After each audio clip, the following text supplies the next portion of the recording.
ஈரோடு கடைவீதி பகுதியில் சாலையின் நடுவே திடீரென உருவான பள்ளத்தால் வாகன ஓட்டிகள் பாதிக்கப்பட்டுள்ளனர். குடிநீர் குழாய் உடைந்து தண்ணீர் வெளியேறி வருகிறது. கூடுதல் தகவல்களை செய்தியாளர் குணசேகரனிடம் கேட்டு பெறலாம். குணசேகரன், அங்கு சூழல் என்னவாக இருக்கு?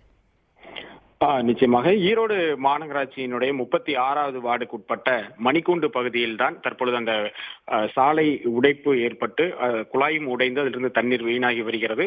பன்னீர்செல்வம் பூங்காவிலிருந்து மணிக்கூண்டு வழியாக பேருந்து நிலையம் செல்லக்கூடிய அந்த பிரதான சாலையில் ஏராளமான கடைகள், ஜவுளி கடைகள் இருக்கின்றன. ஈரோடு நகரினுடைய போக்குவரத்து மிகுந்த பிரதான சாலையான இங்கு நேற்று மாலை திடீரென ஒரு பள்ளம் உருவானது. அதனால் செல்லக்கூடிய வாகன ஓட்டிகள் கடுமையாக பாதிக்கப்பட்டனர். தடுப்புகள் அமைத்து போலீசார் அவற்றை போக்குவரத்தை சீரமைத்திருந்த நிலையில் இன்று காலை திடீரென அந்த வழியாக செல்லக்கூடிய அந்த குழாயில் உடைப்பு ஏற்பட்டு தண்ணீர் பீரிட்டு ஆறு போல் தண்ணீர் வெளியேறியது.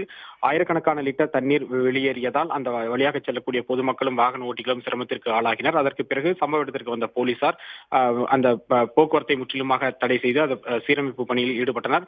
சம்பவ இடத்திற்கு வந்திருக்கக்கூடிய மாநகராட்சி ஊழியர்களும் தண்ணீர் செல்லக்கூடிய அந்த குழாயினுடைய தண்ணீரை அடைத்துவிட்டு தற்பொழுது சீரமைப்பு பணிகளில் ஈடுபட்டு இருக்கின்றனர்.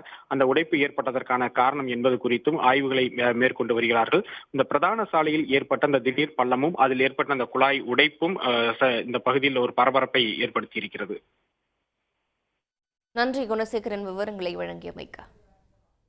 உடனுக்குடன் செய்திகளை தெரிந்து கொள்ள சன் நியூஸ் பெல் ஐகானை கிளிக் பண்ணுங்க.